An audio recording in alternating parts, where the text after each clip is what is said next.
जय श्री राम सभी को, जय माता दी। आज मैं बात करने वाली हूँ गुप्त नवरात्रि के बारे में, जो कि शुरू होने वाली है इस ही महीने के 6 जुलाई से। जी हाँ, 6 जुलाई से स्टार्ट होने वाला है गुप्त नवरात्रि। 5 जुलाई को है अमावस्या। आषाढ़ मास की अमावस्या के बारे में मैंने आपको पहले ही एक वीडियो बना दिया है, ऑलरेडी आप वहाँ जाके देख सकते हैं।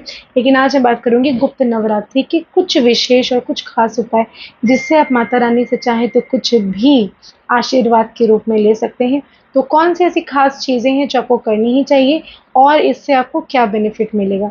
तो ऐसे तो हम जानते हैं कि 2 तरह की नवरात्रि जो प्रत्यक्ष रूप से हम सभी मनाते हैं, एक शारदीय नवरात्रि और एक चैत्र महीने की नवरात्रि। लेकिन 2 नवरात्रि और भी होते हैं जो गुप्त होते हैं, और ये जो गुप्त नवरात्रियाँ होती हैं, ये सबसे ज़्यादा पावरफुल होती हैं। जो लोग तपस्या करना चाहते हैं, जो लोग बहुत सारी चीज़ों को हासिल करना चाहते हैं ज़िंदगी में, जो लोग तंत्र के माध्यम से बहुत सारी चीज़ें करते हैं, या जो लोग अपनी तपस्या से अपने मंत्रों को सिद्ध करना चाहते हैं, ये जो नवरात्रि है ना, गुप्त रूप से मनाई गई, इसका मतलब ही होता है कि बिना ढिंडोरा पीटे, बिना कुछ किसी को बताए, गुप्त तरीके से माता रानी की पूजा अर्चना सेवा करना और अपने आप को, अपने मन को शांत रखकर तपस्या करना, जप करना, हवन करना, कन्याओं की सेवा करना, लोगों को जो भी हेल्प के लिए अगर आपके पास आते हैं कोई लोग, मदद के लिए अगर कोई आते हैं, तो उनकी सेवा करना, और चीज़ें लाइफ में बेहतर होती ही चली जाएंगी।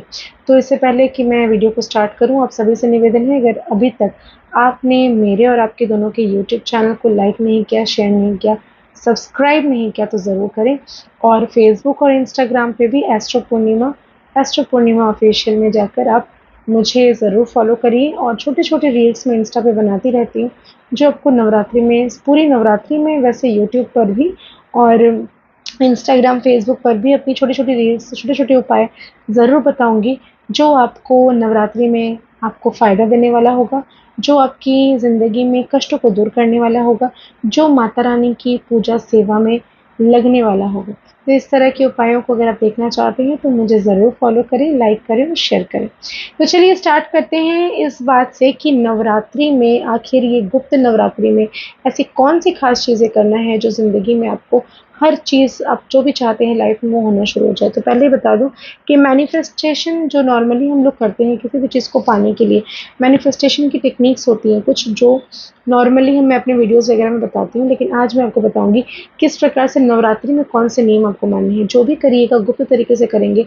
और दूसरी चीज़ ये है कि आपको किसी को भी बिना बताए अपने कुछ एक चीज़ें छोड़ देनी है। जैसे कि मान लीजिए आपने लहसुन प्याज छोड़ दिया, तो मत बताइए किसी को। या फिर आपने कोई खाने की सामान त्याग कर दी, तो वो भी किसी को मत बताइए। आपने कोई अपनी प्रिय चीज़ ये 9 दिन नहीं करना है, मत बताइए।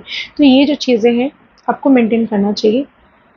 और इन दिनों में कभी भी आपको शेविंग नहीं करनी चाहिए, कभी भी आपको सर के बाल नहीं काटने चाहिए, महिलाएं आईब्रोज वगैरह ना करें।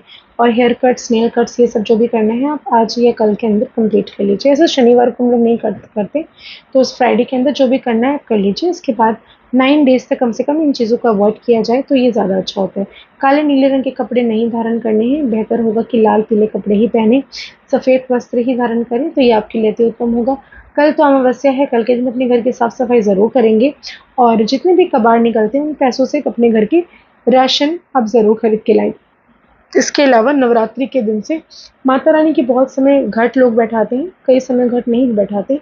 कोई ज़रूरी नहीं है कि वो घट बैठाने, लेकिन आप अगर लहसुन प्याज का त्याग करते हैं, वेजिटेरियन, प्योर वेजिटेरियन खाना खाते हैं और अपने सात्विक चीज़ों को रखते हैं, घर के पर्दे बदल लीजिए, घर की बेडशीट्स बदल लीजिए, घर के जितने भी डोरमैट्स हैं सबको वॉश कर लीजिए, या फिर न्यू अगर ला सकें तो न्यू लाइए।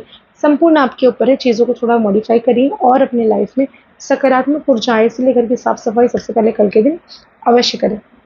और चलिए बात करती हूँ कि क्या ऐसे खास उपाय जो करना है। ये साल जो है, ये मंगल का साल है और शनि का साल है।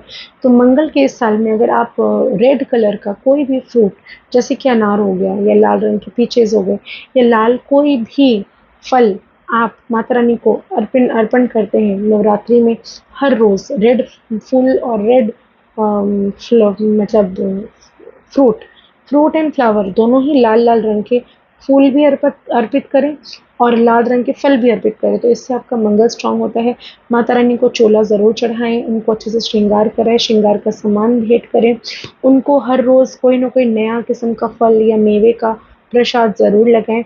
अगर संभव हो आपसे तो दुर्गा सप्तशती का पाठ ज़रूर करें।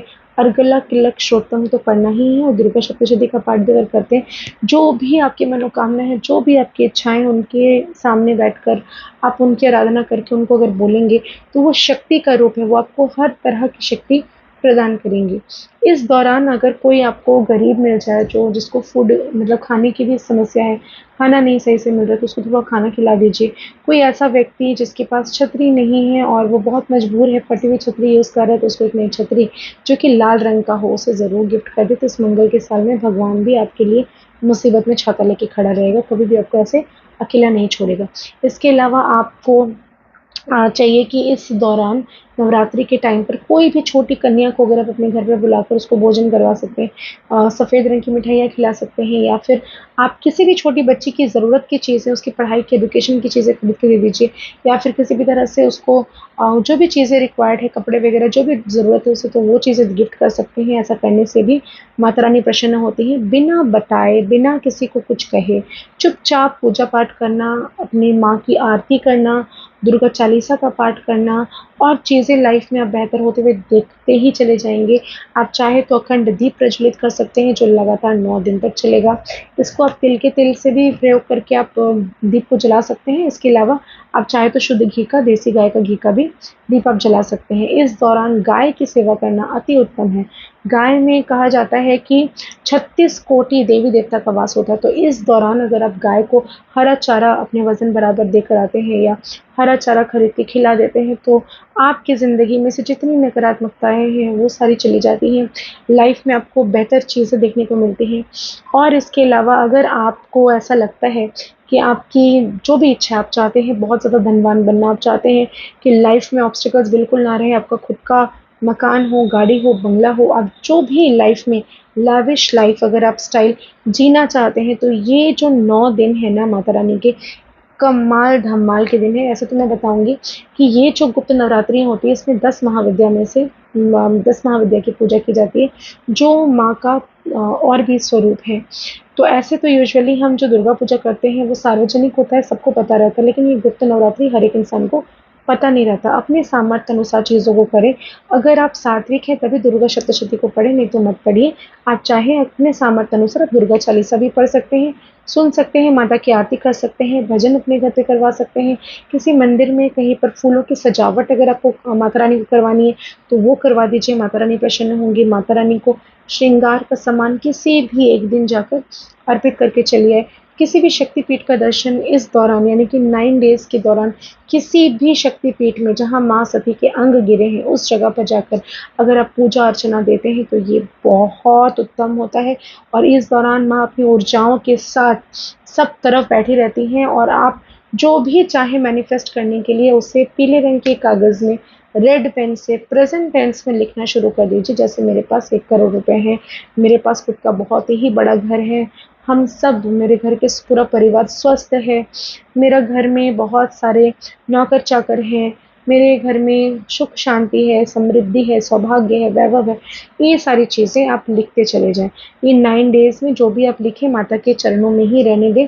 माता को गुलाब के फूल की माला अर्पण कर सकते हैं, अपराजिता की माला अर्पण कर सकते हैं, कमल के फूलों की माला अर्पण कर सकते हैं, गुड़हल के फूल की माला अर्पण कर सकते हैं। हर एक का अलग-अलग फल मिलता है। तो ये जो चीज़ें अगर आप करते हैं इस नवरात्रि में, यानी कि गुप्त नवरात्रि में, तो यकीन मानिए 100% इसके रिज़ल्ट्स आपको देखने को मिलेंगे, चौंकाने वाले अमेज़िंग रिज़ल्ट्स। जितनी भी बाधाएँ हैं वो सारी खत्म होते हुए नज़र आएँगी। जो व्यक्ति जाप करना चाहता है, रुद्राक्ष की माला में 108 बार ओम ऐं ह्रीं क्लीं चामुंडाय विच्चे, इस मंत्र का जाप कर सकता है। ओम दुम दुर्गाय नमः का जाप कर सकता है, या जो भी मंत्र आपने अगर किसी गुरु मंत्र लिया है तो वो जाप कर सकते हैं। इस समय जप तप का बहुत ही ज़्यादा महत्व है। 9 दिनों में से किसी भी एक दिन घर पर 9 कन्या को भोजन करवा दीजिए। किसी पुरोहित यानी किसी पंडित के घर पर जाके वस्त्र दान कर दीजिए, उनको ग्रोसरी का सामान कुछ खरीद के दे दीजिए। इसी दौरान आप चाहें तो बच्चियों को श्रृंगार का सामान, जो सुहागन महिलाएँ उन्हें श्रृंगार का सामान अर्पित कर सकते हैं। इस दौरान कहीं पर भंडारा करवा दीजिए, आपके सामर्थ्य अनुसार जो भी संभव है इन सारी चीज़ों को आप आराम से करवा दीजिए, और आप फिर देखेंगे किस तरह से मैजिकल तरीके से आपकी लाइफ बदलना शुरू हो जाती है, चीज़ें बेहतर होना शुरू हो जाती हैं, और आपको चमत्कार ही चमत्कार नज़र आने लगेगा। आशा करती हूँ ये जो वीडियो मैंने छोटी सी बनाई है, मैं आगे आपको नवरात्रि के बहुत सारे छोटे-छोटे उपाय बताती रहूँगी। आप उसको करिए और ज़िंदगी में उतार कर तो देखिए कि चीज़ें किस तरह से आपके फ़ेवर में चली जाती हैं। इसी तरह से मेरे वीडियो को लाइक करते रहिए, शेयर करते रहिए, सपोर्ट करते रहिए माता रानी की कृपा से।